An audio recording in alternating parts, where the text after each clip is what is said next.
मृत्यु जीवन का सबसे बड़ा रहस्य, एक पल जिसमें सब कुछ ठहर जाता है। लेकिन क्या मृत्यु वास्तव में एक अंत है, या यह किसी नए सफर की शुरुआत है? जब शरीर थम जाता है, क्या तब सब कुछ खत्म हो जाता है, या आत्मा एक नई दिशा की ओर अग्रसर होती है? कई प्राचीन मान्यताएं कहती है कि मृत्यु एक दरवाजा है जो एक नई दुनिया की ओर खुलता है, एक ऐसा द्वार जो एक नई शुरुआत की ओर ले जाता है।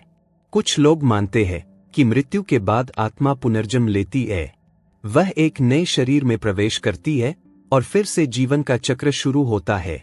यह नया जन्म उस जीवन का प्रतिफल होता है जो आत्मा ने पहले जिया था।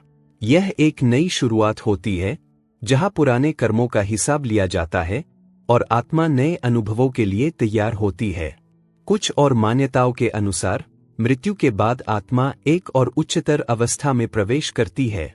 वह एक शांति और मोक्ष की ओर बढ़ती है जहां कोई जन्म मृत्यु का चक्र नहीं होता, वहां केवल शाश्वत शांति होती है। तो क्या मृत्यु एक अंत है, या फिर यह एक नई शुरुआत है? शायद मृत्यु जीवन के बाद का एक नया अध्याय है, एक ऐसा अध्याय जो आत्मा के लिए नए अनुभवों, नई संभावनाओं से भरा होता है। मृत्यु को अंत मानना शायद हमारी सोच की सीमा हो सकती है। हो सकता है कि मृत्यु केवल जीवन का एक और रूप हो, एक नई शुरुआत जो हमें समझ से परे हो। Subscribe now.